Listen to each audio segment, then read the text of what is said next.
जय हिंद और नमस्कार साथियों, स्वागत है आप सभी का ग्रोथ माउंट एजुकेशन के इस यूट्यूब मंच ग्रोथ माउंट यूपीएससी पर।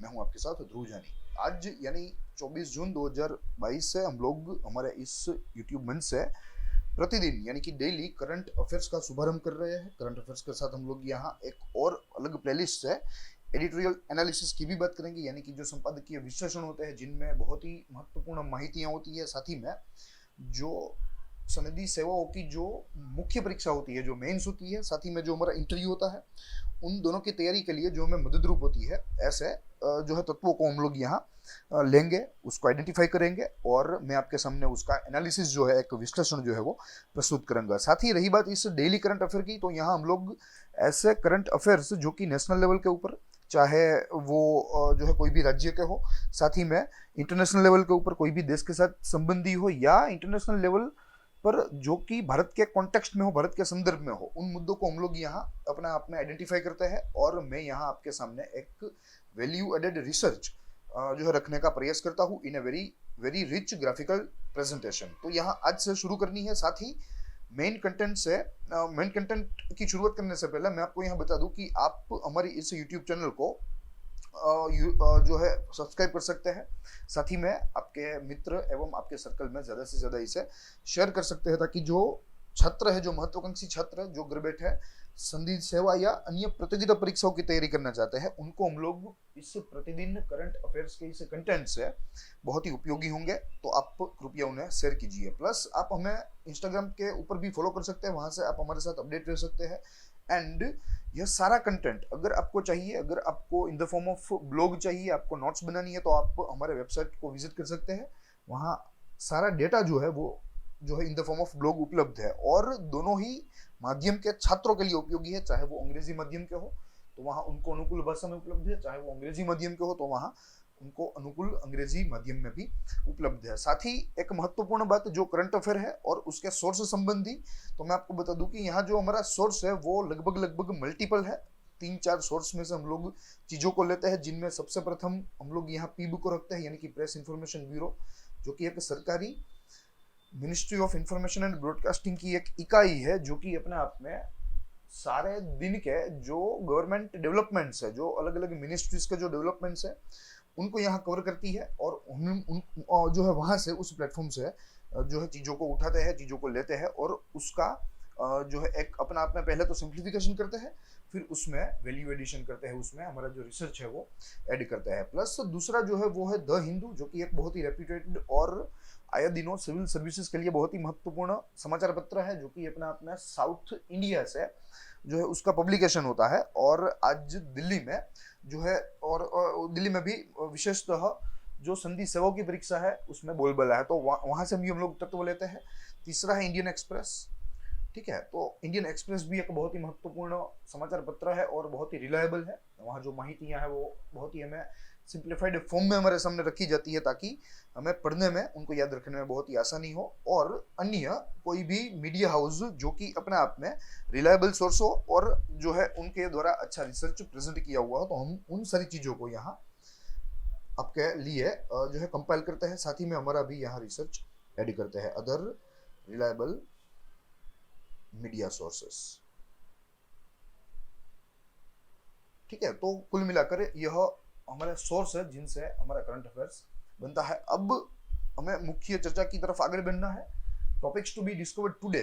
आज के दिन हमें किन किन टॉपिक्स के ऊपर बात करनी है और वो बिंदु जो है वो किन विषयों के साथ संबंधी है, वो चीज हम लोग यहाँ इस स्लाइड में देखेंगे। जिनमें सबसे प्रथम बिंदु आज जो हमें देखना है वो है 2 days BRICS summit to be concluded today. Yes, यानी कि आज 24 जून को ब्रिक्स समिट, जो कि वैसे तो वर्चुअल होने वाली है, वैसे तो आभासी होने वाली है, मगर जो उसका नेतृत्व है वो चीन के द्वारा किया जा रहा है, तो यहाँ वो आज कंक्लूड होनी है, जिनमें प्रधानमंत्री नरेंद्र मोदी ने दोनों ही दिन एड्रेस दिया। दोनों ही दिन जो कॉमन मुद्दे हैं, जो आज के वैश्विक मुद्दे हैं, जो चैलेंजेस है, उनके निराकरण के लिए और उन चैलेंजेस को आइडेंटिफाई किया।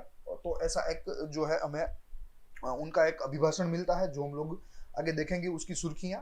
और ये जो प्रथम बिंदु है जो हमने देखा ब्रिक्स समिट का, वो जीएस पेपर 2 के साथ रिलेटेड है, क्योंकि यहाँ इंटरनेशनल रिलेशंस की भी बात आएगी और यहाँ इंपॉर्टेंट इंटरनेशनल ऑर्गेनाइजेशंस की भी बात आएगी, जिनमें भारत जो है वो सभ्य है, उनका भारत सभ्य। ठीक है, तो ये दो मुख्य यहाँ महत्वपूर्ण चीजें देखनी है, ये प्रथम बिंदु में। दूसरा बिंदु है terrifying flood situation in Assam. ठीक है, ये आजकल की नहीं है, अप्रैल से या वहाँ जो परिस्थिति है अप्रैल 2022 से, वो परिस्थिति दरअसल गंभीर रही है। डिजास्टर जो है वो अपने आप में उसका स्वरूप जो है वो दिन प्रतिदिन रुद्र होता जा रहा है, और उसका जो सब्जेक्ट है वो है जीएस पेपर 3, जो कि दुर्घटना प्रबंधन है, यानी कि डिजास्टर मैनेजमेंट है। प्लस तीसरा जो आज का बिंदु है वो है IAF to conduct its first capstone seminar. Yes, capstone seminar जो अपने आप में बहुत ही प्रोडक्टिव सेमिनार होते हैं, उनमें अपने आप में जो इंडिविजुअल वर्क होते हैं उसका प्रेजेंटेशन जो है वो यहाँ की रहता है कैपस्टोन में। ये एक प्रकार का सेमिनार है, ठीक है, उनकी महत्वता, उनका कार्य जो है या उनका उद्देश्य है इस प्रकार के सेमिनार का, वो हम लोग देखेंगे। मगर यहाँ जो समाचार है वो हमें समझने हैं कि आईएएफ के द्वारा सबसे प्रथम कैपस्टोन सेमिनार जो है एक प्रकार से आयोजित किया गया, जो आज न्यू दिल्ली में होने जा रहा है। एवं अगर मैं बात करूं तो वो WASP बिंदु के ऊपर आधारित है, यानी कि वॉरफेयर एंड एरोस्पेस स्ट्रेटेजी। ठीक है, तो ये चीज के ऊपर आज का यह जो सेमिनार है कैपस्टोन वो आधारित है। सबसे प्रथम है आईएएफ के द्वारा, फर्स्ट ऑफ इट्स काइंड हम लोग कह सकते हैं, और वो GS paper 3 security and defence के मुद्दे के साथ जुड़ा हुआ है। And the last topic of today's our current analysis is functional connectivity changes in brain after meditation study says. Yes, तो एक यहाँ एक अभ्यास जो कि भारत के वैज्ञानिकों के द्वारा किया गया है, department of science and technology के द्वारा, जो कि जो है सीधा भारतीय सरकार के या प्रत्यक्ष रूप से भारतीय सरकार के नियंत्रण में कार्य करता है। तो उनके द्वारा कहा गया है कि जो एक्सपर्ट मेडिटेटर्स होते हैं उनके दिमाग में एक मेडिटेशन के एक लेवल के बाद, ध्यान के एक लेवल के बाद एक जो है वेव्स में चेंजेस हमें देखने को मिलता है।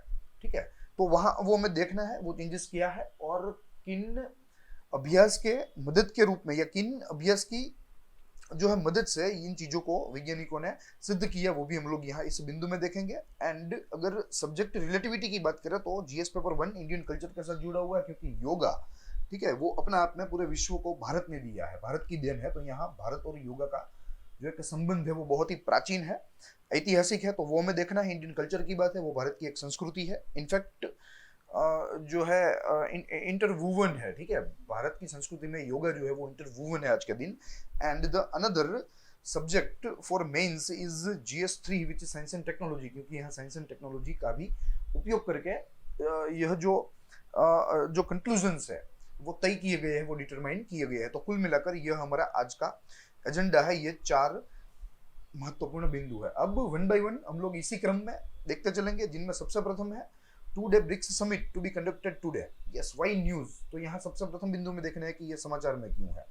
On 23rd of June 2022 14th BRICS summit held in virtual mode. Yes, so 14th BRICS summit, this information is of importance। तो ये हमें ध्यान रखना है कि 2022 की जो समिट थी वो 14वीं थी।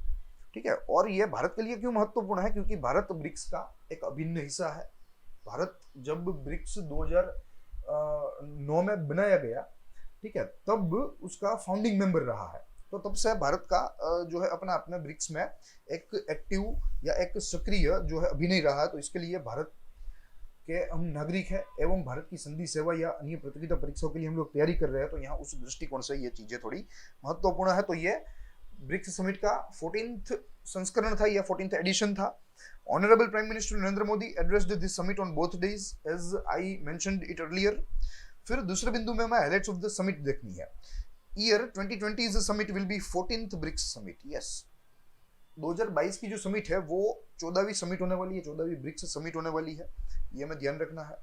Summit will bring together, yes, it will bring together the president of China Xi Jinping, Russian president Vladimir Putin, prime minister of India Narendra Modi, president of south Africa Cyril Ramaphosa and president of Brazil gel Bolsonaro. And वो सारा जो है वो यहाँ present है। ठीक है, हमें यहाँ उसकी इमेज भी हमारे सामने है। तो ये एक फाइल, एक रिप्रेजेंटेटिव इमेज है जिससे हम लोग सारे नेताओं को पहचान सकते हैं। प्लस आगे देखें तो India will restrain 2 challenges to her in BRICS they are. Yes, तो यहाँ कहने का तात्पर्य है कि इस समिट में विशेष करके भारत के लिए 2 चुनौतियां हैं। भारत जिसका प्रतिकार करने का प्रयास करेगा, या प्रतिकार कर ही रहा है, जिनमें सबसे प्रथम है India seeks to ensure neutrality। Yes, Bharat जो है वो एक तटस्थ, जिसे हम लोग कहते हैं अप्रोच अपनाएगा। ठीक है, कैसे? जैसे यहाँ चाइना और रशिया के जो अटेम्प्ट है, उनके जो प्रयत्न है इस पूरे ब्रिक्स ब्लॉक को अपने आप में anti US and it's ally बनाने का। क्योंकि जैसे आप देख रहे हैं आए दिनों जो वर्ल्ड ऑर्डर है उसमें बहुत ही काफी फंडामेंटल चेंजेस होने को है। ठीक है, आज रशिया और यूक्रेन की जो उसका जो संघर्ष है, उसका जो कॉन्फ्लिक्ट है, वो अपने आप में चरम सीमा के ऊपर है और उसने वर्ल्ड ऑर्डर को कहीं ना कहीं अपने आप में चेंज किया है। तो यहाँ कहने का तात्पर्य यह है कि आज चाइना और रशिया एक नेक्सस बना रहा है जो कि यूएस एंड उसके एलाइज को कहीं ना कहीं जो है सारे फ्रंट के ऊपर मात देना चाहते हैं। तो ऐसे में इस ब्रिक्स का उपयोग वो उनके निजी हेतु के लिए ना करें, वो भारत का एक महत्वपूर्ण यहाँ जो है उसकी समस्या रहेगी और भारत उसका प्रतिकार जरूर करेगा। एक तटस्थ वलन या एक तटस्थ अप्रोच जो है या न्यूट्रल अप्रोच वो अपनाने का भारत प्रयास करेगा। और दूसरी जो बात वो ये है कि चाइना का जो एक विशेष प्रोपोगंडा है, उसकी जो एक विशेष योजना है, और वो योजना ये है कि ब्रिक्स के एक्सपेंशन को, ब्रिक्स में फंडामेंटल चेंजेस करके, इंस्टीट्यूशनल चेंजेस करके उसके एक्सपेंशन को बढ़ावा देना और अल्टीमेटली उसमें पाकिस्तान की मेंबरशिप को या पाकिस्तान की एंट्रेंस को एडवोकेसी करना या उसकी वकालत करना। ठीक है, तो कुल मिलाकर यहाँ दोनों चीजें भारत के लिए थोड़ी गंभीर है, भारत दोनों का प्रतिकार कर रहा है। प्लस अब बात है थीम की। 2022 की जो 14वीं ब्रिक्स की जो सभा थी उसकी थीम क्या रही, बहुत ही महत्वपूर्ण है। थीम रही foster high quality BRICS partnership. Yes, एक उच्च गुणवत्ता की ब्रिक्स साझेदारी, usher in new era of global development. Yes, इस नए एरा में, इस वैश्विक विकास के इस नए एरा में एक उच्च गुणवत्ता की ब्रिक्स साझेदारी, तो ये इस 14वें संस्करण की थीम है, इसका मुख्य विषय है। तो सामान्य रूप से ऐसे जो विषय होते हैं वो यहाँ जो है आमतौर पे पूछे जाते हैं। फिर एजेंडा ऑफ द मीटिंग, ये भी एक महत्वपूर्ण चीज है जो कि हमें मेंस के दृष्टिकोण से उपयोगी हो सकती है, जिनमें कहा गया है कि BRICS grouping discusses issue of common concern for all the developing country. Yes, BRICS grouping में या उसकी जो समिट होती है उसका कोर, उसका जो मूलभूत उद्देश्य होता है वो होता है कि जो समान समस्याएं हैं सारे सभ्य राष्ट्रों की, सभ्य जो मेंबर्स है, जो सभ्य देश है उनकी, जो है उनके ऊपर यहाँ वार्तालाप करना, उन समस्याओं को रखना, उन समस्याओं के समाधानों को ढूंढने का प्रयास करना, उनमें अलग अलग राष्ट्रों के एक्सपर्ट्स, उनके जो रिसोर्सेस है उनका उपयोग करना। फिर during the summit heads of the state will discuss intra BRICS cooperation in areas like trade, counter terrorism, traditional medicine, health, environment, combating COVID etcetera. So this are the heads, ठीक है, to be discussed in this particular BRICS summit of 2022 या इन 14th BRICS summit. ठीक है, जिनमें हम व्यापार के और वाणिज्य के बारे में बात करने वाले हैं, आतंकवाद को कैसे मात दी जाए उसके बारे में बात करने वाले हैं, ट्रेडिशनल मेडिसिन यानी कि जो परंपरागत जो औषध शास्त्र है उनमें जो है कोऑर्डिनेशन, एक कोऑपरेशन चाहिए, उनके ऊपर बात करनी है।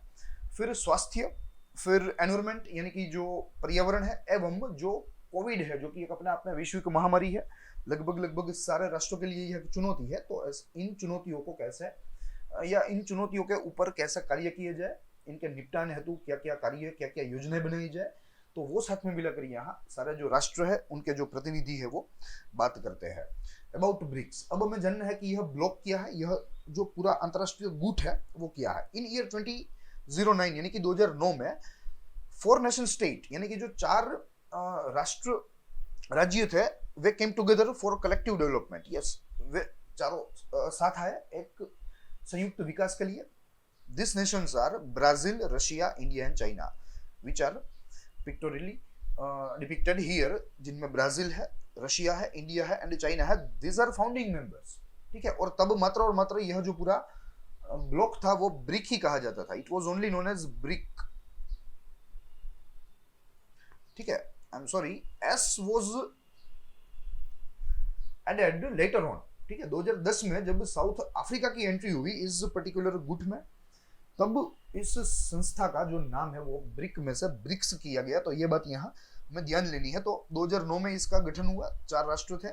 फिर 2010 में एक और राष्ट्र इसमें जोड़ा गया जो कि साउथ अफ्रीका था, और तब जाके ब्रिक्स बना। तो तब से आज इसका जो स्ट्रक्चर है वो सेम ही है, आज दिन तक इसमें 5 ही राष्ट्र है। अब यहाँ हमें देखना highlights of PM Modi speech, opening remarks. आज की हाइलाइट जो है वो हम लोग कल जो है उनके जो महत्वपूर्ण तत्व है उनका जो है इंक्लूजन करने का प्रयास करेंगे हमारे कल के इस डेली करंट एडिशन में। मगर आज मात्र और मात्र हमें जो कल हमारा जी माननीय प्रधानमंत्री ने जो ओपनिंग रिमार्क्स दिए थे उनका ही जो है एक डॉक्यूमेंट मिला है, जो कुछ इस तरीके से हमारे सामने है। देखिए ये थोड़ा लंबा है, मगर यहाँ मैं आपको इसका मर्म बता दूं कि अल्टीमेटली यहाँ माननीय प्रधानमंत्री ने, भारत के माननीय प्रधानमंत्री नरेंद्र मोदी जी ने 2-3 चीजों के ऊपर भार रखा, जिनमें म्यूचुअल कोऑपरेशन के ऊपर भार रखा, सभी राष्ट्रों के बीच में म्यूचुअल कोऑपरेशन, ठीक है, जो आपसी सहमति है, जो आपसी साझेदारी है, वो होनी जरूरी है, ऐसा नरेंद्र मोदी ने यह स्पष्ट रूप से बताया, ठीक है। प्लस यहाँ दूसरे बिंदु पर नरेंद्र मोदी जी ने यह भी कहा कि न्यू डेवलपमेंट बैंक, ठीक है, जो न्यू डेवलपमेंट बैंक का गठन हुआ और इसका जो कार्यान्वयन जिस तरीके से हो रहा है, नरेंद्र मोदी जी ने उसको भी सराहा। फिर जो कोविड है, ठीक है, और उससे संबंधी जो कार्य है जो कि यहाँ अलग अलग राष्ट्रों ने साथ में मिलकर किया, एक दूसरे देशों ने जो है एक दूसरे देशों को सहाय की, ठीक है, चाहे वो वैक्सीन हो, चाहे वो कोई और रिलीफ सामग्री हो, या जो कोई भी अन्य जो है किस्म की सहायता हो। तो यहाँ इन सारे बिंदुओं के ऊपर यहाँ नरेंद्र मोदी जी ने अपने आप में भार दिया अपने इस ओपनिंग रिमार्क्स में, ठीक है। तो ये कुल मिलाकर पूरा लेखा जोखा था इस ब्रिक्स समिट का, ब्रिक्स का और भारत के जो है इसमें रोल का। अब यहाँ से दूसरा बिंदु है आज का, जो कि terrifying flood situation in Assam की बात करता है। जैसे मैंने आपको पहले ही बताया कि यहाँ यह जो सिचुएशन है वो ओवरनाइट क्रिएट नहीं हुई है, ये अप्रैल में से धीरे धीरे जो बाढ़ की परिस्थिति है वो चल रही है, and there is a series of flooding, जैसे यहाँ लिखा है, ठीक है, काफी सारी बार यहाँ बाढ़ जो है वो आई है। तो अब देखेंगे कि ये चर्चा में क्यों है। There is a series of flooding in entire north eastern region, specially in Assam since April this year. Yes, जैसे हमने देखा कि बाढ़ों की एक श्रृंखला चल रही है पूरे उत्तर पूर्वी इलाके में भारत के, और उसमें भी विशेष करके असम में। According to Assam state disaster management authority 6 people has died since last 24 hours. Yes, पिछले 24 घंटों में ही, मात्र पिछले 24 घंटों में लगभग 6 लोगों की मृत्यु इस दुर्घटना से हुई है।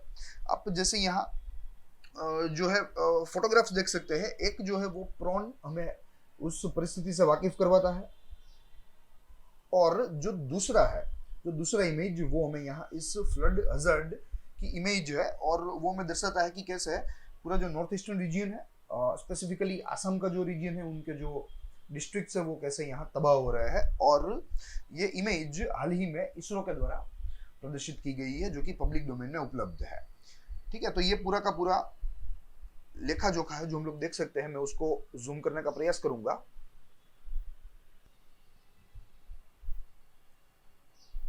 ठीक है, ये पूरी इमेज है जहां आप देख सकते हैं कि कलर कोडिंग दिया गया है फ्लड हजार्ड को, उसके लेवल को, ठीक है। यहाँ जो लाइट कलर है वो very low water level depict करता है, उससे जो डार्क है वो थोड़ा सा ज्यादा, फिर मॉडरेट है, फिर जो एकदम डार्क है वो हाई करता है, ठीक है। तो इस तरीके से आप यहाँ यह जो क्लासिफिकेशन है वो देख सकते हैं। ये बात रही इस फ्लड हजार्ड इमेज की, जो कि हाल ही में इसरो के द्वारा, लगभग कल ही इसरो के द्वारा जो है पब्लिक डोमेन में दिया गया है, ठीक है। नेक्स्ट अगर देखें तो about flooding situation facts and figures, हाल जो असम में जो चीजें चल रही है, जो दुर्घटना हो रही है, जो तबाही हो रही है, उनको देखेंगे, उसका एक जो है एक चितार लेने का प्रयास करेंगे कुछ तथ्य एवं आंकड़ों की मदद से। Area of north east specifically of Assam under the influence of flood. देखिए आप, यह इमेज है और कैसे आप देख सकते हैं कि यहाँ यह जो पूरी ब्रह्मपुत्र रिवर सिस्टम है, ठीक है, और उसकी जो ट्रिब्यूटरीज है, जो कुल मिलाकर पूरी रिवर सिस्टम से बनाती है, यह सारा एरिया जो है वो अंडर फ्लड है, सारा एरिया। और पिछले कई दिनों से है, ठीक है, जिनमें आसाम के कुछ डिस्ट्रिक्ट्स, कुछ अर्बन सिटीज जो है वो मुख्य रूप से प्रभावित हुए हैं, प्रतिकूल रूप से प्रभावित हुए हैं। तो ये यहां देखना जरूरी है। दूसरा बिंदु देखें तो अकॉर्डिंग टू ASDM में, यानी कि Assam state disaster management authority, 53.94 lakh people have been affected across 5,123 villages in 31 districts. Yes, तो कुल मिलाकर 60 लाख लोग यहां प्रभावित हुए हैं। 60 lakh people affected in overall 5,000 villages in 31 district. 1,08,030.83 hectares of crops also been damaged. Yes, so these are the volume of crops which have been damaged. The agricultural land has been damaged. ठीक है, तो इतने बड़े पैमाने पर वहां जो बाढ़ है या बाढ़ की परिस्थिति है वो आज व्यापक बनी है। और जैसे हमें मालूम है कि जो ब्रह्मपुत्रा है या जो असम का जो प्रदेश है, यानी कि ब्रह्मपुत्रा का जो कोर रीजन है, जो स्त्रावक क्षेत्र है, जो कोर बेसिन रीजन है, वो अपने आप में बहुत ही फ्लड फ्रीक्वेंट है, बहुत ही आप कह सकते हो कि बाढ़ प्रभावित है। ठीक है, प्रतिवर्ष वहां बहुत ही बड़े पैमाने पर बाढ़ आती है, बहुत ही बड़े पैमाने पर। ठीक है, जिसके काफी सारे कारण है जो हम लोग आगे जो है उसकी चर्चा भी हम लोग करने वाले हैं। फिर floods and landslides so far claim a total of 126 lives in north east. Yes, तो आज दिन तक यानी कि पिछले 2-3 महीनों में कुल मिलाकर पूरे उत्तर पूर्व के क्षेत्र में लगभग 126 मौतें हुई है। ठीक है, जिनमें 32 जो है वो मेघालय में हुई है और 6 अरुणाचल प्रदेश में हुई है। कोई भी दुर्घटना, चाहे वो फ्लड हो, बाढ़ हो, या चाहे वो लैंडस्लाइड हो, या अवेलेंच जिसे हम लोग कहते हैं, या जो है भूस्खलन जिसे हम लोग कह सकते हैं। यूनिट्स ऑफ एनडीआरएफ यानी कि national disaster rescue force rushed towards Assam for rescue operation and prompt action। जैसे हमें मालूम है कि भारत की यह एक सेंट्रल एजेंसी है। ठीक है, जो मात्र और मात्र डिजास्टर रिलीफ का कार्य करती है, डिजास्टर रेस्क्यू का कार्य करती है, प्रिवेंशन मिटिगेशन का कार्य करती है, और जो national disaster management act, national disaster management act 2005 से जिसका निर्माण हुआ है, जिस बल का यानी कि फोर्स का, वो फोर्स यहाँ आज कार्यरत है बड़े पैमाने पर।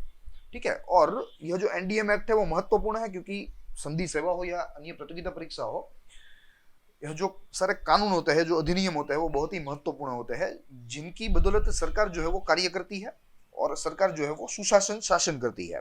ठीक है, तो ऐसे अधिनियमों का भी यहाँ पठन जरूरी है, मगर हम लोग यहाँ करंट के ऊपर है तो इन चीजों का विस्तृत जो है यहाँ विवरण मुझे लगता है कि प्रैक्टिकली पॉसिबल नहीं।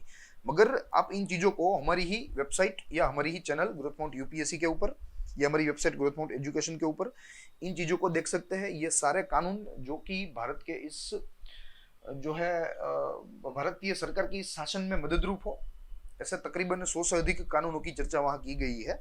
तो आप ग्रोथ माउंट यूपीएससी के ऊपर वीडियो का प्लेलिस्ट है वो भी देख सकते हैं, एवं हमारी वेबसाइट के ऊपर ये सारी चीजें, ये सारा content in the form of blog है। ठीक है, तो वहां भी आप लोग देख सकते हैं। तो वो सारी स्टैटिक जो चीजें हैं वो हमने अलग ही रखी है, और यहाँ हम लोग मात्र और मात्र करंट ही देखेंगे और उसमें रेफरेंस लेते चलेंगे। तो जिन अभ्यर्थियों ने, जिन छात्रों ने, जिन दर्शकों ने यह एनडीएम में 2005 अभी नहीं पढ़ा है, तो आप वे ग्रोथ माउंट यूपीएससी के प्लेटफॉर्म से ऊपर पढ़ सकते हैं। अब आगे देखें तो this calamity has affected 125 revenue circles and 5424 यानी कि 5424 villages across Assam, forcing 231,819 people to take shelter in 830 camps. तो यहाँ कुछ आंकड़ा की माहिती है, संख्यात्मक माहिती है, जो कि इस बाढ़ की व्यापकता को हमें समझाने में मददरूप साबित होती है, जिनमें कहा गया है कि हमने जैसे देखा कि तकरीबन 5100 से अधिक विलेजेस तो है वो तो प्रभावित हुए ही है, मगर यहाँ कहा गया है कि 125 से अधिक रेवेन्यू सर्कल्स। देखिए, रेवेन्यू सर्कल्स ऐसे होते हैं जो कि तालुका होता है, उसमें तालुका का जो डिवीजन होता है रेवेन्यू की दृष्टि से, ठीक है, तालुका का जो डिवीजन होता है उसमें अलग अलग उनको गांव दिए जाते हैं, और वो डिवीजन आमतौर पे ईस्ट और वेस्ट के रूप में होता है। तो ऐसे तकरीबन 125 रेवेन्यू सर्कल्स भी आज प्रभावित है, और जिनमें तकरीबन 2 या 2.25 लाख के आसपास लोगों को जो है अपना आप में एक जगह से दूसरी जगह पलायन करना पड़ा है, या वह किसी भी जो है अपना आप में कैंप में वे बसे हैं, जो यहाँ शेल्टर कैंप्स होते हैं, जो रेस्क्यू एंड रिलीफ कैंप्स होते हैं, जो कि सरकारी या अन्य एनजीओस के द्वारा जो स्थापित किए जाते हैं, वहां वे है। ठीक है, वहां वे रह रहे हैं। At least 11,292 people and 27,086 animals have been evacuated by the agencies engaged in rescue. और जैसे मैं मालूम है कि रेस्क्यू में जो मुख्यतः एजेंसी होती है इवैक्यूएशन में वो होती है एनडीआरएफ, जो कि यहाँ एनडीए में 2005 अधिनियम के द्वारा बनाई गई है या कार्य कर रही है। फिर आगे देखें तो according to the bulletin of central water commission, जो कि एक चीफ, यानी कि चीफ तो नहीं कह सकता मगर एक केंद्रीय जल आयोग है, जो कि जल संसाधन और एवं उसके वितरण और एवं उसके प्रबंधन, उसके नियमन का कार्य करता है भारत में। उसका एक बुलेटिन, उसका एक शोध पत्र बाहर आया जिसके हिसाब से कहा गया है कि कोपिली रिवर, जो कि एक ब्रह्मपुत्र की ट्रिब्यूटरी है, ट्रिब्यूटरी ऑफ ब्रह्मपुत्र। देखिए ब्रह्मपुत्र अपने आप में बहुत ही बड़ी रिवर है, ठीक है। वैसे देखा जाए तो यहाँ हम लोग देखेंगे, मगर यहाँ मैं आपको रेफरेंस के रूप में बता दूं कि एशिया की 6ठी सबसे बड़ी यह नदी है, ठीक है, एवं बहुत ही विशाल है। इसका पट जो है वो भी बहुत ही विशाल है, प्लस इसमें जो पानी की मात्रा है, जो वॉल्यूम है वो भी बहुत ही अधिक है, और उसकी जो सिस्टम है पूरा जो ब्रह्मपुत्र नदी तंत्र है वो बहुत ही बड़ा है, यानी काफी सारी ऐसी ग्लेशियर नदियों के साथ ही यह पूरा रिवर सिस्टम बना है। तो आप समझ सकते हो कि पानी का जो वॉल्यूम है, जो पानी की तादाद है वो कितनी बड़ी होगी। तो यहाँ जो ट्रिब्यूटरी ऑफ ब्रह्मपुत्र में यह वाक्य जो है वो पूर्ण कर लूं,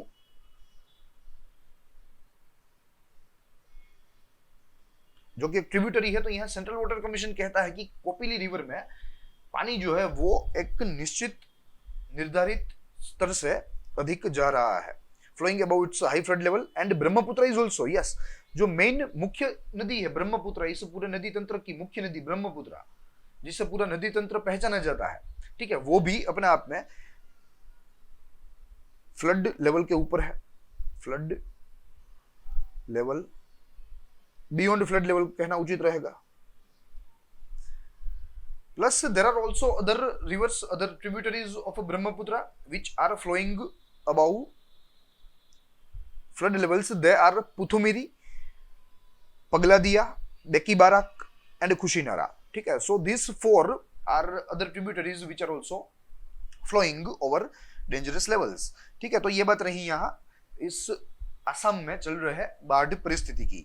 अब बात करें तो ब्रह्मपुत्र रिवर सिस्टम पूरा तंत्र देखना है, कुछ जो टेक्निकलिटीज है ब्रह्मपुत्र नदी एवं उसके तंत्र के बारे में वो भी देखने का प्रयास करेंगे, जो अपने आप में स्टैटिक माहिती है। और हमारे जनरल स्टडीज एवं अगर भूगोल को आपने वैकल्पिक विषय रखा है, ठीक है, as a candidate for civil services या एनी अदर कॉम्पिटिटिव एग्जाम, तो भी आपके लिए ये थोड़ी चीजें महत्वपूर्ण है। वैसे वैकल्पिक सब्जेक्ट्स के लिए थोड़ा और विस्तृत अध्ययन जो है वो जरूरी होता है, ठीक है, मगर यहाँ एक जनरल स्टडीज के व्यू पॉइंट को बनाने के लिए यहाँ जो हम अध्ययन करेंगे वो पर्याप्त रहेगा। देखिए about Brahmaputra river, Brahmaputra river, Brahmaputra is a Sanskrit name, yes, otherwise river is called Tsangpo. Tibet जहां से यह नदी उत्पन्न होती है वहां उस नदी को सांगपो के नाम से जाना जाता है। It is a transbound river in Asia, यानी कि ट्रांसबाउंड्री है, अलग अलग राष्ट्रों से निकलती है, अलग अलग राष्ट्रों में जाती है। यहाँ अगर अलग अलग राष्ट्रों की बात की जाए तो यहाँ नेमली तिब्बत है, इंडिया है, बांग्लादेश है, ठीक है, जो हम लोग आगे देखेंगे फर्दर, मगर फिर भी यहाँ रेफरेंस के लिए जरूरी है, ठीक है। तो ये 3 राष्ट्रों के मध्य में से यह गुजरती है, तिब्बत में से निकलती है, भारत में आती है, बांग्लादेश में जाती है, फिर भारत में आती है, समझिए इसका कोर्स, और फिर अंततः भारत में आकर वो बे ऑफ बंगाल में मिल जाती है। Also it is 6th longest river in Asia, जो हमने देखा total length is 2900 kilometre, and अगर माइल्स में देखा जाए तो it is 1800 kilometre, and 916 kilometre यह भारत में से गुजरती है। अब यहां हमने देखा कि ब्रह्मपुत्र जो है वो 6th largest river of Asia है। तो पहली 5 नदियां कौन सी है उनके ऊपर गौर करना आवश्यक है। तो देखेंगे अलग से एक स्लाइड में ही मौजूद है हमारे पास, जिनमें सबसे प्रथम है यांगसू रिवर, जो कि चाइना की है। एशिया की दूसरी सबसे बड़ी नदी है येलो रिवर, वो भी चाइना से निकलती है। तीसरी मेकोंग, जो कि अपना आप में एक और ट्रांस बाउंड्री है, जो कि चाइना से निकलकर म्यांमार होते हुए लाओस, थाईलैंड, कंबोडिया और वियतनाम होते हुए समुद्र में मिलती है। मेकोंग रिवर तीसरी बड़ी एशिया की। चौथी है लीन नदी, जो कि रशिया की है, और 5वीं है इर्तिश, जो कि अपने आप में फिर से ट्रांस बाउंड्री है, जो मंगोलिया, चाइना, कजाकिस्तान और रशिया होकर समुद्र में मिलती है, ठीक है। तो ये कुल मिलाकर 5वीं, और यहाँ 6ठी जो है वो ब्रह्मपुत्र है, जो भारत में भी जो है बहती है और भारत में बहकर ही समुद्र में मिलती है,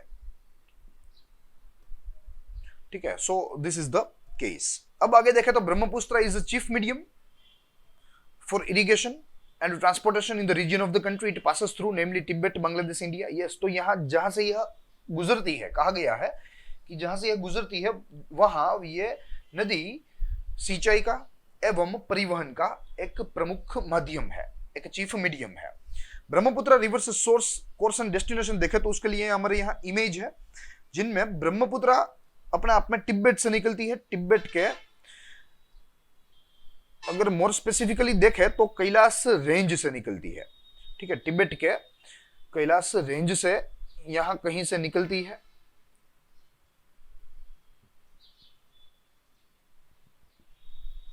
फिर तिब्बत में होते हुए वो भारत में अरुणाचल प्रदेश से भारत में आती है। अरुणाचल प्रदेश में भी कहां से आती है वो हम लोग आगे यहाँ डिटेल में देखने वाले हैं। कैलाश रेंज में भी जो पीक है, जो पीक का नाम है वो तिब्बतियन भाषा में है, जो हम लोग यहाँ देखना है। ठीक है, कि किस जो है पीक से यह निकलती है। मगर उससे पहले हम लोग ब्रह्मपुत्र नदी तंत्र के बारे में कुछ और जानकारी हासिल कर रहे, फिर बाद में हम लोग टेक्निकलिटीज में अंदर उतरेंगे, जिनमें हमें देखना है कि ब्रह्मपुत्र रिवर सिस्टम का जो भौगोलिक स्थान है, ठीक है, उसके आजू बाजू ऊपर नीचे कौन कौन से जो है, कौन कौन सी दिशा में कौन कौन सी चीजें है वो यहाँ हमें देखनी है, जो मुझे लगता है कि आपको प्रबुद्ध करने में सहायता प्रदान करेगा। जिनमें देखिए, अगर हम लोग मध्य में ब्रह्मपुत्र सिस्टम रखे और जो ऊपर की जो दिशा है अगर उसे हम नॉर्थ बताया तो यहाँ नॉर्थ के ऊपर उसमें हिमालयाज है, उसमें कोई शक नहीं है। फिर अगर साउथ बताया तो साउथ में यहाँ आसाम की पहाड़ियां हैं, यानी कि पूर्वांचल है।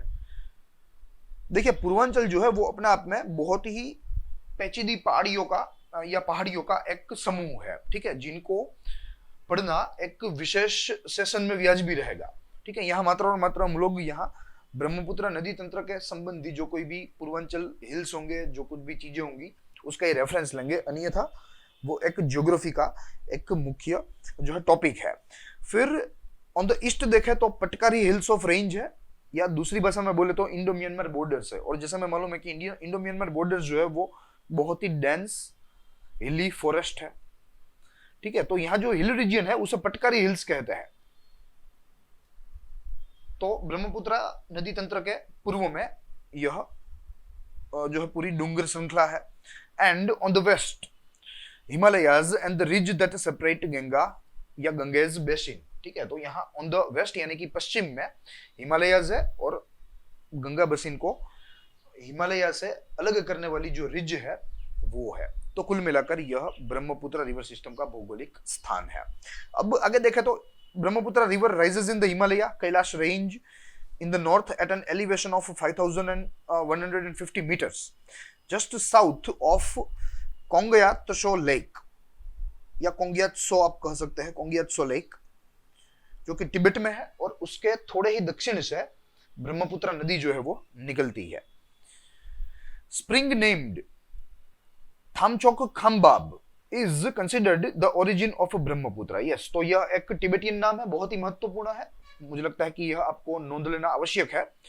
थामचोक खामबाग जिसे कहते हैं, एंड यही एक जो है स्प्रिंग है और यह पीक है, पीक के बाजू में जो स्प्रिंग है, तो दोनों एक ही नाम से जाने जाते हैं और यही जो है स्थान को ब्रह्मपुत्र का ओरिजिन या उसका उद्भव माना जाता है।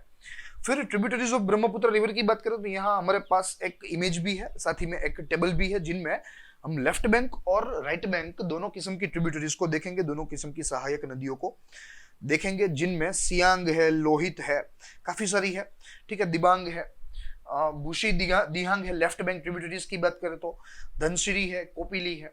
एंड अगर राइट बैंक ट्रिब्यूटरीज की बात करें, राइट बैंक यानी कि जो आप कह सकते हो कि जो राइट साइड से ब्रह्मपुत्र को मिलती है, तो उसमें सुबानसिरी, कामेंग, मानस, संकोश, रायदक, जलदेखा, तिस्ता, ये सारी है। और ये सारी अपने आप में ग्लेशियर है, ग्लेशियर आप कह सकते हो। ठीक है, यानी पेरेनियल होती है, पूरे वर्ष इसमें पानी रहता है, ये इसमें फ्लो जो है वो अविरत चालू ही रहता है। ठीक है, तो ये इसकी विशेषता है। और इन सारी नदियों में आज बाढ़ की परिस्थिति है, जिनमें हमने देखा कि कैसे कोपिली रिवर के बारे में जो है सेंट्रल वाटर कमीशन उसने बताया। फिर बाद में यहाँ दिबांग रिवर है, वो भी आज एक स्तर से ऊपर जा रही है। ठीक है, धनसिरी रिवर में भी आज परिस्थिति जो है वो बेकाबू है वाटर वॉल्यूम की, ठीक है। तो इन सारी ट्रिब्यूटरीज में पानी का स्तर जो है वो ज्यादा हो रहा है, जिसकी बदौलत ब्रह्मपुत्र भी आज ओवर डेंजर लेवल जा रही है। फिर आगे देखें ब्रह्मपुत्र रिवर बेसिन के बारे में, उसका जो स्त्राव एरिया है, जैसे हम देखते हैं कि यह 2900 किलोमीटर तक चलने वाली नदी है, ठीक है। तो ऐसे में ये बहुत ही बड़ी नदी है एवं वाटर वॉल्यूम भी इसमें ज्यादा है। तो ये बात यहाँ स्वाभाविक सी है कि इसका स्त्राव क्षेत्र जो है, जो इसका रिवर बेसिन है, वो भी बहुत ही व्यापक होगा, बहुत ही बड़ा होगा। It stretches across Tibet, Bhutan, India, Bangladesh, covering 5,80,000 square kilometre. Yes, तकरीबन 6 लाख से या 6 लाख किलोमीटर स्क्वायर किलोमीटर का इसका पूरा एरिया है, जो कि अपना आप में तिब्बत, भूटान, इंडिया, बांग्लादेश समेत 4 राष्ट्रों में फैला हुआ है। It covers Indian states such as Arunachal Pradesh, Assam, West Bengal, Meghalaya, Nagaland, Sikkim. Covers an area about 1,94,413 kilometers out of 6 lakh square kilometer of basin area of Brahmaputra. Near about 2 lakh square kilometer of basin area of Brahmaputra lies in India, ठीक है, which covers the Indian states like as mentioned here Arunachal Pradesh, Assam, West Bengal, Meghalaya, Nagaland, Sikkim, ठीक है। तो ये सारे राष्ट्र है जहां ब्रह्मपुत्र का स्त्राव क्षेत्र जो है वो फैला हुआ है। इनफैक्ट इन सारे राष्ट्रों को ब्रह्मपुत्र के पानी एवं उसके सिंचाई का जो फायदा है वो उन्हें भरपूर मिलता है, जिनकी बदौलत वे ज्यादा से ज्यादा एग्रीकल्चरल प्रोडक्शन, जो कृषक या कृषि उत्पाद है, ठीक है, वो ला सकते हैं। फिर ब्रह्मपुत्र एंड इंडिया की बात करें तो it is considered widest river of India, ठीक है, widest river. After tributaries namely Lohit and Dibang river joins Siang और Dihang river, it comes to be known as Brahmaputra. Yes, पहले जब से ये भारत में एंटर होती है, भारत में जब से ये प्रवेश करती है, तब से ही ये ब्रह्मपुत्र के नाम से नहीं जानी जाती।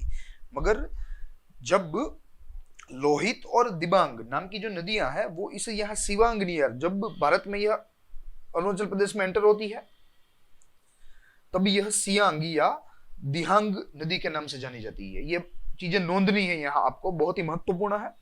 फिर इसमें मिलती है लोहित और दिबांग, इसकी उपनदियां, इसकी सहायक नदियां, फिर बनती है ब्रह्मपुत्र। जैसे गंगा में अलकनंदा जब मिलती है तब जो है गंगा होती है भागीरथी में, ठीक है, वैसे ही यहाँ इस सियांग या दिहांग रिवर में, दोनों नामों से जाना जाता है, दोनों नाम सही है, सियांग कह लीजिए या दिहांग कह लीजिए। जब इसमें लोहित या दिबांग उपनदी मिलती है तब ब्रह्मपुत्र जो है वो बनती है, या तब ब्रह्मपुत्र के नाम से जानी जाती है simply. Ahead it enters Bangladesh where it is known as Jamuna river, वहां उसे जमुना के नाम से भी यहाँ जाना जाता है। फिर again it enters India, joins Ganga and known as Padma river, फिर बाद में वो बांग्लादेश में आती है और यहाँ से गंगा को मिलती है और फिर बाद में उसे पद्मा रिवर के नाम से जाना जाता है। And finally it empties it water in bay of Bengal. River flows for 916 kilometre in India. Yes, तो कुल 916 किलोमीटर के लिए भारत में नदी जो है वो बहती है। अब यहाँ एक बहुत ही महत्वपूर्ण प्रश्न है, व्हाई फ्लड्स इन ब्रह्मपुत्र और असम आर फ्रीक्वेंट, जिसका उत्तर हमने यहाँ कुछ कारणों को आपके सामने रखते हुए देने का प्रयास किया है, जिनमें there are ranges of reason why Brahmaputra get flooded every year और frequently. Here we will discuss some of them. यहाँ हम लोग इनमें से कुछ महत्वपूर्णों की चर्चा करेंगे, जिनमें सबसे प्रथम है heavy rainfall in catchment area of Brahmaputra river system. Yes, Brahmaputra river system जो है, यानी ब्रह्मपुत्र मुख्य नदी एवं उसकी सहायक नदी, उनका जो कैचमेंट एरिया है वहां बहुत ही जो है भारी मात्रा में बारिश, वो भी एक कारण है जिनकी बदौलत ब्रह्मपुत्र और उसकी सहायक नदियों में बाढ़ है। दूसरा है frequent flooding in summer due to global warming and climate change effect. Yes, दूसरा बिंदु ये है कि ग्लोबल वार्मिंग यानी कि जो भूमंडलीय उष्मीकरण है, यह भूमंडलीय उष्मीकरण है और जो आबोहवा परिवर्तन है, उसकी प्रतिकूल असर से अब यहाँ जो है जो उष्मा का प्रमाण है, जो रेडिएशन का प्रमाण है वो बढ़ा है, दिन प्रतिदिन बढ़ रहा है, जिनकी बदौलत जो ग्लेशियर्स है वो ज्यादा तादाद में पिघल रहे हैं, जो अपने आप में इन नदियों के वाटर लेवल में कहीं ना कहीं इंक्रीमेंट कर रहे हैं। Rise in water level by melting of glaciers due to heavy heat, heavy radiation of the sun. फिर तीसरा यहाँ कारण है Brahmaputra's flow causes erosion. Yes, Brahmaputra का जो उसका जो प्रवाह है वो अपने आप में इतना पावरफुल है, इतना ताकतवर है कि वो बैंक इरोशन करता है, जो तट का जो इरोशन है वो करता है, ठीक है, जिसकी बदौलत लॉस ऑफ लैंड होता है, जो जमीन है, जो भूमि है वो चली जाती है, और ज्यादा से ज्यादा भूमि जो है वो पानी में धुल जाती है, इरोड हो जाती है। तो ये भी एक कारण है ज्यादा बाढ़ आने के। और आखिरी है वो है Brahmaputra changes its course frequently. Yes, Brahmaputra की है कि विशेषता है कि वो अपना जो प्रवाह है वो आमतौर पे बदलती रहती है, पूरी नदी जो है वो आमतौर पे बदलती रहती है, जिनकी बदौलत यहाँ बाढ़ परिस्थिति अक्सर उत्पन्न हो जाती है। बाढ़ परिस्थिति, तो ये सारे कुल मिलाकर कुछ ऐसे कारण थे कि आज ब्रह्मपुत्र या असम में बाढ़ क्यों इतनी आती है। अब यहां से तीसरा बिंदु देखना है, जो कि Indian air force to conduct its first capstone seminar के बारे में है। देखेंगे कैप्स्टोन सेमिनार क्या होते हैं, उनकी उपयोगिता क्या होती है, उनकी विशेषता क्या होती है, और यहां हमें जो वारफेयर एंड एरोस्पेस स्ट्रेटेजी है वो भी हमें देखना है। वारफेयर एंड एरोस्पेस स्ट्रेटेजी, ठीक है। देखेंगे what is in the news, समाचार में क्या है। Indian air force IAF is conducting its first warfare and aerospace strategy which is solely known as WASP, culminating with a capstone seminar at air force auditorium in New Delhi. Yes, तो आज air force auditorium में यह कैप्स्टोन seminar जो है वो आयोजित होने जा रहा है, जो कि इंडियन एयरफोर्स के द्वारा आयोजित किया हुआ इसी प्रकार का प्रथम है, ठीक है, जो यहाँ वारफेयर एरोस्पेस जो हमारी जो पूरी क्षमता है, जो पूरी रणनीति है उसके बारे में है, जिसे दूसरे नाम से भी जाना जाता है, वो है स्पेस वारफेयर, ठीक है, स्पेस वारफेयर से भी इसे जाना जाता है। तो ये बात भी हमें यहाँ नोंद लेनी है। Many dignitaries to be present, namely VR Chaudhari air chief marshal, chief of air staff, यानी कि हमारे एयरफोर्स के अध्यक्ष, senior officers from all 3 defence services, यानी कि तीनों हमारी जो सेवाएं है, सुरक्षा सेवाएं, इनमें से बड़े बड़े अधिकारी, air power scholars, academia from principal thinkings, etc. So these are to be present in this particular seminar about capstone seminar। अब देखेंगे कि ये कैप्स्टोन सेमिनार होते की है, और भारत के आईएएफ ने जो आयोजित की है वो सेमिनार दरअसल है क्या। Capstone seminars are interactive seminars based on peer to peer discussion and presentation. Yes, peer to peer, ठीक है, and interactive seminars. Capstone seminar provide a general guidance to how to set scope of the project, select right methodology and disciplinary approaches, presentation of individual work, frame and effectively communicate arguments। yes, तो यहाँ जो ये तीसरा बिंदु है, presentation of individual work, अपने आप में यह इस कैप्स्टोन सेमिनार का आत्मा माना जाता है, ठीक है, क्योंकि यहाँ इंडिविजुअल वर्क जो है वो प्रेजेंट करने का एक प्रयास किया जाता है सबके सामने, प्लस यहाँ उस जो है प्रेजेंटेशन के बाद सबके द्वारा उसके ऊपर विचार विमर्श किया जाता है, फिर इंटरेक्शन होता है, ठीक है, जिनमें से फ्रूटफुल रिजल्ट्स मिलते हैं, सॉल्यूशंस मिलते हैं, कंस्ट्रक्टिव चर्चाएं होती है। तो इन सारी चीजों की मदद से यहाँ कैप्स्टोन सेमिनार्स जो होते हैं उनकी उपयोगिता बहुत ही बढ़ जाती है, उनके फायदे बहुत ही बढ़ जाते हैं। तो यहाँ इंडियन एयरफोर्स के द्वारा भी ऐसे एक प्रकार के सेमिनार का आयोजन करने का प्रयास किया गया है। Capstone projects are expected to be problem oriented, draw on comparative analysis and to have both written and practical components। yes, ये प्रॉब्लम ओरिएंटेड होते हैं, यानी कि इसमें समस्याओं का समाधान ढूंढने का प्रयास किया जाता है, उनका मूलभूत उद्देश्य ही यही होता है। अब देखना है हमें कि जो आईएएफ के द्वारा, इंडियन एयरफोर्स के द्वारा वारफेयर एरोस्पेस स्ट्रेटेजी के लिए या उसके ऊपर जो कैप्स्टोन सेमिनार आयोजित किया गया वो क्या है। It is first of its kind. Capstone seminars aims to showcase learning objective of warfare aerospace strategy and help Indian Air Force leadership to validate desired outcomes of the program। yes, तो यहाँ कुल मिलाकर जो space warfare है, अब आने वाले भविष्य में उसके ऊपर कैसे आगे बढ़ाया जाए, कैसे उसमें डेवलपमेंट किया जाए, टेक्नोलॉजिकल डेवलपमेंट किया जाए, उन सारी चीजों के ऊपर यहाँ चर्चा करने के लिए यह एक सेमिनार का आयोजन किया गया था। Participants shall present papers on contemporary topics.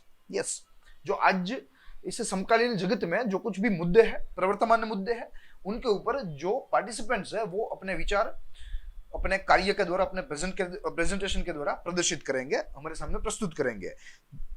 किन मुद्दे होंगे?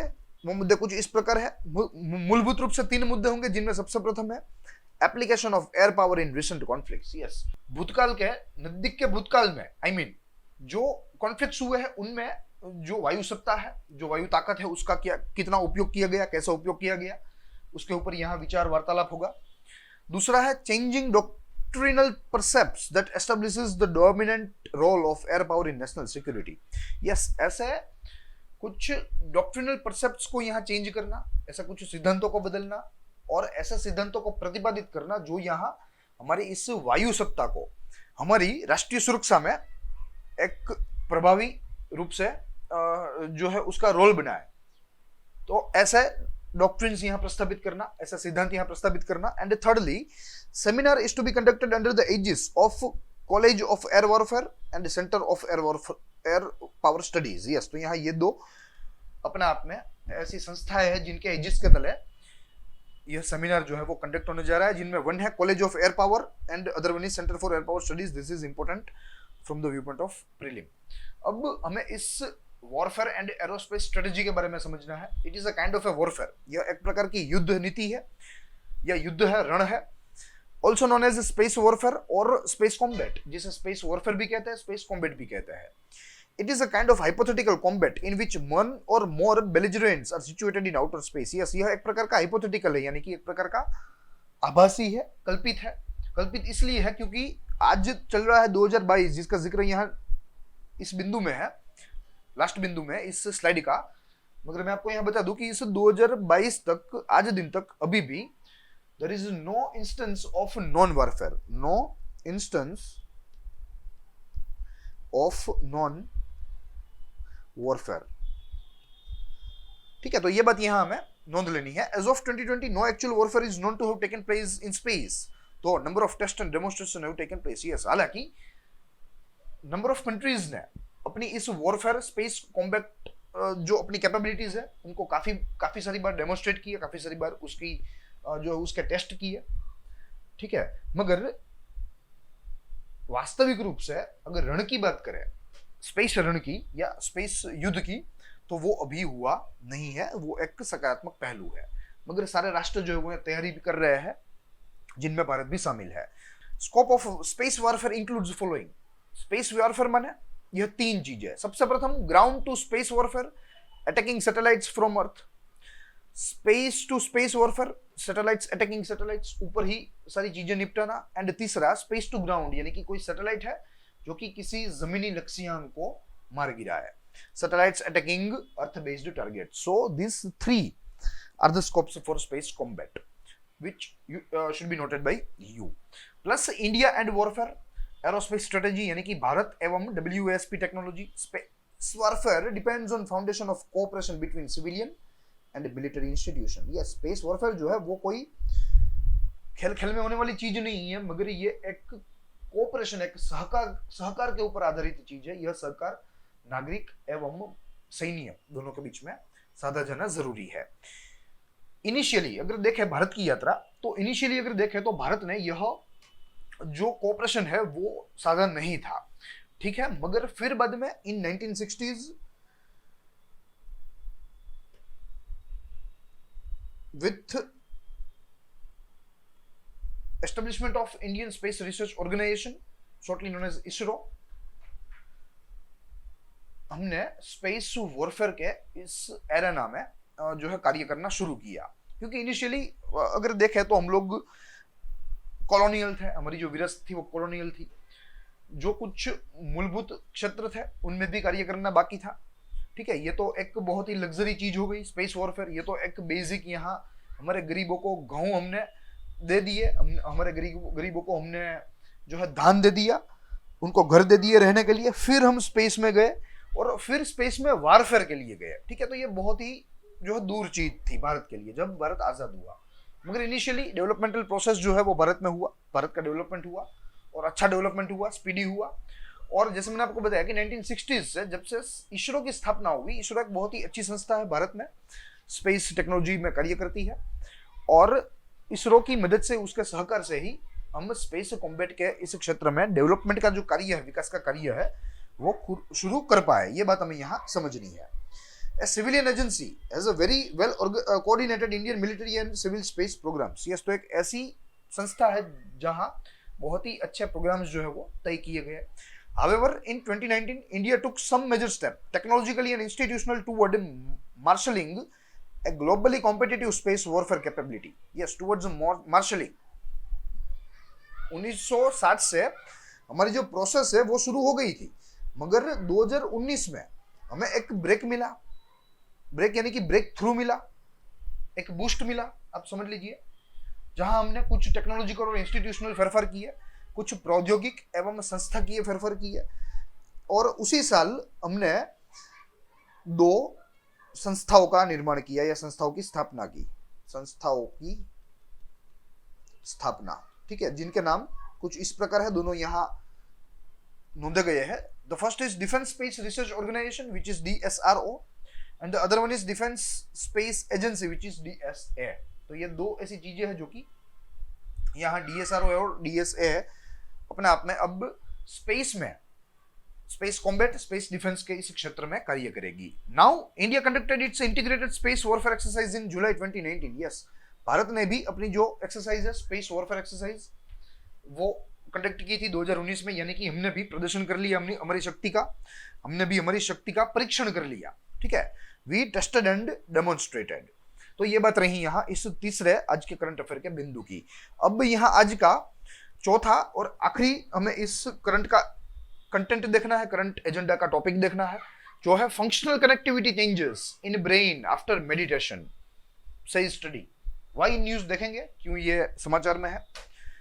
जैसे मैंने आपको शुरुआत में बताया कि department of science and technology, जो कि प्रत्यक्ष रूप से केंद्र सरकार के तहत कार्य करता है, उसके नियंत्रण में कार्य करता है, तो उसके द्वारा यहाँ एक अभ्यास किया गया, और उस अभ्यास में यह जो कंक्लूजन है, जो सार है, वो निकाला गया। Researchers have founded that consistent meditation modifies that the connectivity between relay channels that takes data from the sensory world to cerebral cortex of the brain. Yes, तो यहाँ connectivity between relay channels that takes data, yes, modifies the connectivity कहा गया है। जो यहाँ consistent meditation है, ठीक है, consistent meditation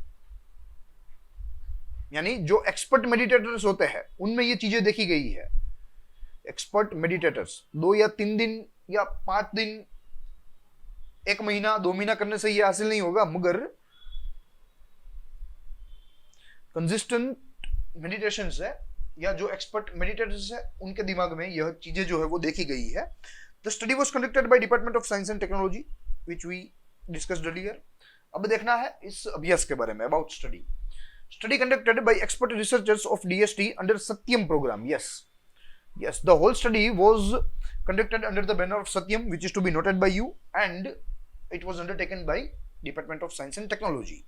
Series of electrocardiogram, ECG, and magnetic resonance imaging, which is MRI, has been conducted to study of meditation on human brain. Yes, जो expert meditators थे उनके brain का भी यहाँ स्टडी किया गया, और जो एक्सपर्ट मेडिटेटर्स नहीं थे, जो बिगिनर्स थे या जो बिल्कुल मेडिटेशन नहीं करते थे, उनके ब्रेन्स का भी यहाँ एक स्टडी किया गया, एक अभ्यास किया गया। Study found that deep stage of meditation results in increase in theta delta waves in the brain. Yes, इस स्टडी में कहा गया, इस वैज्ञानिकों के द्वारा अभ्यास करके बताया गया कि भाई जो ध्यान का जो एक बहुत ही पिक स्टेज है, जो कि एक बहुत ही डीप स्टेज है, वो अपने आप में हमारे दिमाग में जो थीटा और डेल्टा वेव्स है, ठीक है, उनकी मात्रा में बढ़ावा करते हैं।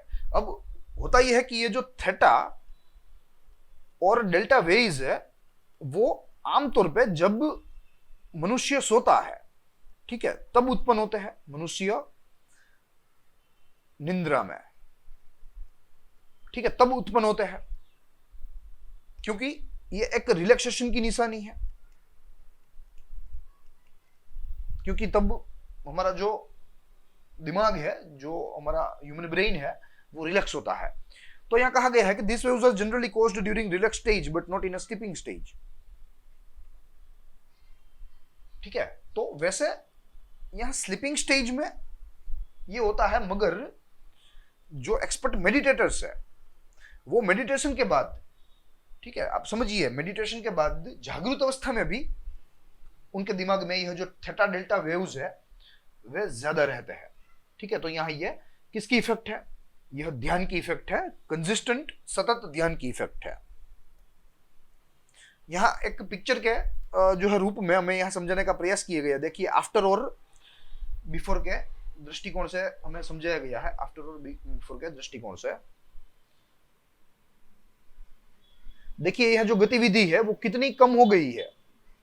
ठीक है, यहाँ जो बिफोर का है उसमें आप गतिविधियां देखिए, जो ब्लू कलर है वो हमारी नर्व सिस्टम है, जो कि फिजिकल वर्ल्ड या सेंसरी वर्ल्ड जो है उसको हमारे सेरेब्रल कॉर्टेक्स तक पहुंचाती है। जो हमारा फिजिकल वर्ल्ड है, जो सेंसरी वर्ल्ड है, उसको यहाँ सेरेब्रल कॉर्टेक्स तक पहुंचाती है। तो देखिए यहाँ यह ध्यान के पहले की परिस्थिति कितनी तादाद में है, और अब यहाँ देखिए आफ्टर में ये कितनी कम हो गई है। It is scattered, it is very rare over here.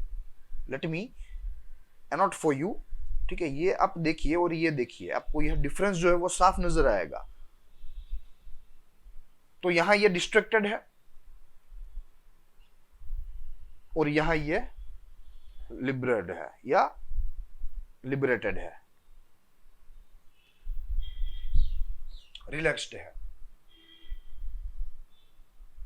तो ये कनेक्टिविटी यहां समझाने का प्रयास इस स्टडी ने किया है और बताया है कि भाई जो ध्यान ना करने वाले लोग हैं उनमें जो डिस्ट्रैक्शन की जो गतिविधियां हैं वो बढ़ती है, माहितियों का जो आदान प्रदान है वो एक तरीके से बढ़ता है, एकदम देसी भाषा में, नॉट टेक्निकली। ठीक है, और वहीं जो एक्सपर्ट मेडिटेटर्स है, जो कंसिस्टेंटली मेडिटेशन करते हैं, ठीक है, उनका दिमाग जो है वो रिलेटिवली काम रहता है, यानी कि रिलेटिवली एकदम शांत रहता है। तो ये बात यहाँ में गौर करनी आवश्यक थी। अब आगे देखें, then study suggest that consistent practice during reduces, I'm sorry, consistent practice of meditation or yoga reduces thalamocortical connection with the sensory regions of the brain. Yes, जिसका जिक्र मैंने आपको किया। Finding of this study validates the concept of pratyahara and dharana.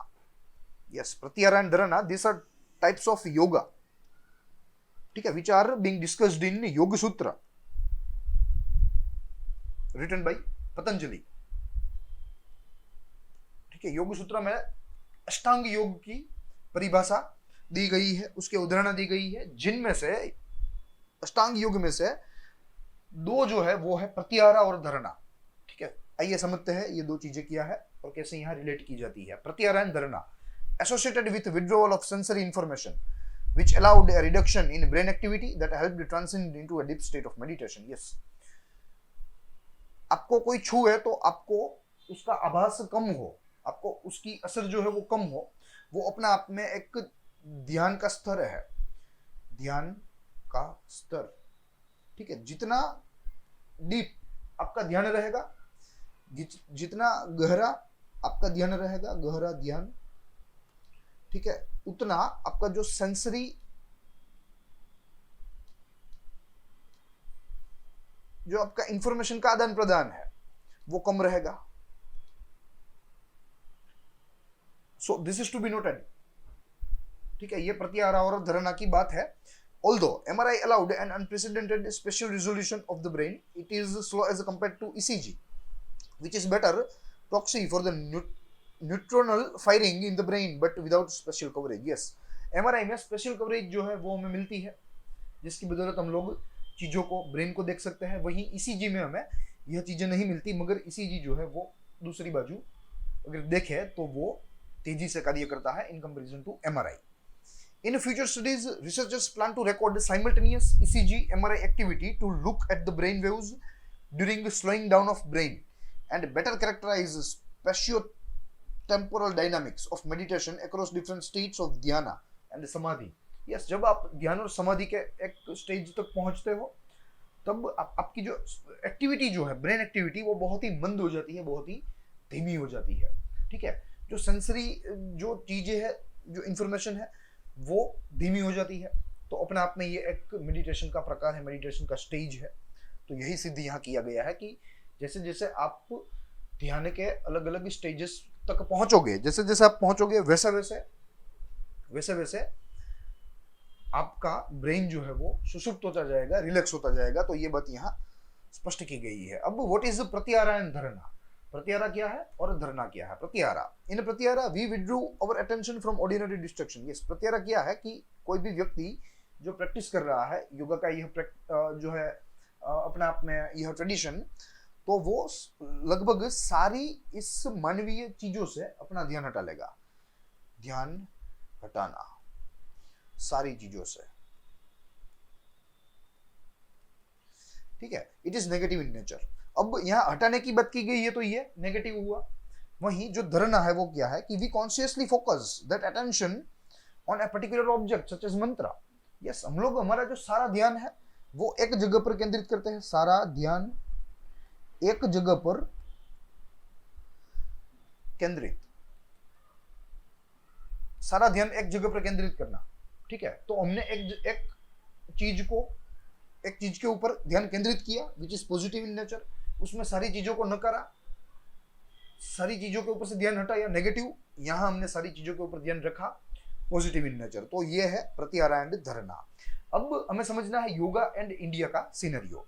Philosophy behind the ancient Indian practice of yoga has influenced the various aspects of how society in Indian function, whether it be in relation to areas such as health and medicine or education or arts. Yes, अगर भारत की जो है दृष्टि से देखें, भारत के perspective से देखें, तो यहाँ योग ने भारतीय कल्चर के या भारतीय समाज में एक बहुत ही अहम रोल प्ले किया है। भारत के कल्चर को एक शेप देने के लिए रोल किया है, चाहे वो हमारा स्वास्थ्य हो, चाहे वो हमारी औषध हो, चाहे वो हमारा शिक्षण हो, चाहे वो हमारी कला हो। योग का जो योग तत्व ज्ञान जो है उसका हमारी संस्कृति में बहुत ही बड़ा अभिनय है। Yoga consist of a series of poses, meditation, controlled breathing and other techniques designed to help individual build self realisation, ease of suffering and allow for a state of liberation. Yes, योग जो है वो कोई भी मनुष्य को इस दुनिया की जो चीजें हैं, जो सफरिंग है, जो बंधन है, उसे मुक्त करने में सहायता करेगा, उसे कम दर्द देगा। It will ease the suffering and it will ultimately allow an individual to attain a state of liberation by practising it frequently, ठीक है। तो ये योगा है। It is a series of poses, आसन है, यहाँ ध्यान है, यहाँ श्वसन जो है हमारा श्वसन प्रक्रिया उसकी तकनीक है, ठीक है, उसकी चर्चा की गई है और उससे जो है एक सेल्फ रियलाइजेशन की बात की गई है। According to Yoga Sutra of Patanjali which contains 196 Sanskrit sutras on the practice of yoga, it consist of Ashtanga yoga, ठीक है। इस योग सूत्र में अष्टांग योगा की बात की गई है, उसकी चर्चा की गई है। The purpose of this 8 limbs are enlightenment और सेल्फ रियलाइजेशन। यस, इनका पर्पस जो है वो है कोई भी मनुष्य को प्रबुद्ध बनाना इस दुनिया की, या जो दिस वर्ल्डली जो चीजें हैं, जो फिजिकल है, जो मटेरियल है, उससे पर बनाना, उससे बियॉन्ड बनाना। And thirdly the 8 limbs of yoga are as follows. Yes, so this are the Ashtanga yoga. Yama which means abstinence और सेल्फ रेगुलेशन। यस, स्वनियमन, आत्मनियमन जिसे हम लोग कहते हैं, आत्मनियमन, यम। दूसरा नियमा विच मीन्स ऑब्जर्वेशन, निरीक्षण। तीसरा है asana, various postures. It is the practice to hold a yoga posture. It enables the body to sit for a long period of time for meditation. It is achieved by relaxing the body or loosening the stiffness of the body and allowing the mind to merge with the infinity. The infinite symbol in yoga represents oneness, that all humans are united in the circle of life. Yes, तो कुल मिलाकर यहाँ हमें तीसरा जो बिंदु है अष्टांग योगा का वो है आसना which means posture. चौथा, फोर्थ जो है वो है प्राणायाम। It is the practice of controlling and balancing the breathing cycle leading to prolonged exhalation of breath. Yes, it is nothing but a breathing technique, ठीक है, जिनसे हम लोग एक ब्रेथिंग साइकिल, एक बैलेंस्ड ब्रेथिंग साइकिल जो है वो निर्धारित कर सकते हैं, जो हमारे पूरे शरीर के लिए बहुत ही महत्वपूर्ण है। पांचवा यहाँ जो है योग है वो है प्रत्याहार, जिसके बारे में हमने बात की, which aims at the withdrawal of the sense of cognition. Yes, सभी हमारी जो है केंद्र शक्ति है, जो हमारा ध्यान है, उसको हटाना सारी चीजों से। छठा है वो है धारणा, उसके बारे में भी हमने देखा, which means to concentrate on a matter, यानी कि यह एक पॉजिटिव है नेचर में। सातवां है dhyana, means contemplate and reflect. And eighth is samadhi, which is the upper most level, means to reach the state of deep spiritual absorption, that is oneness reached with the help of meditation. Yes, meditation का एक peak level जो कि oneness यानी कि आपको आपके आत्मा के साथ मिलाने में एक करे, ठीक है, आपको सेंसेशन या दिस वर्ल्डली जो कुछ भी चीजें हैं, डिजायर्स है, उनसे अलग करने में आपको मदद रूप हो, वो जो स्टेट है वो है समाधि। According to research there are theoretic benefits of practising yoga regularly. Yes, it is proved, it is scientifically proved, and today it is globally accepted that yoga are for wellness, yoga are for human wellbeing, ठीक है, वो मानव हित के लिए है, मानव कल्याण में है। और लगभग जैसे मैंने देखा कि इंटरनेशनल योग दिवस को कितना बड़ा जो है प्रतिसाद मिला। जब प्रधानमंत्री नरेंद्र मोदी जी ने उसको शुरुआत करने की बात की तो यूनाइटेड नेशंस में लगभग कोई भी रिजोल्यूशन के ऊपर उतने पॉजिटिव मत नहीं पड़े जितने इस योगा डे के रिजोल्यूशन के ऊपर मत पड़े हैं, ठीक है। तो यहाँ आज ये ग्लोबली एक्सेप्टेड है एंड साइंटिफिकली प्रूव्ड है कि योगा जो है वो मानव जीवन को सुधारने में, उनको स्वस्थ बनाने में हमें मदद रूप साबित होते हैं। Further yoga postures and practices are known to reduce health conditions which are physically and emotional in nature.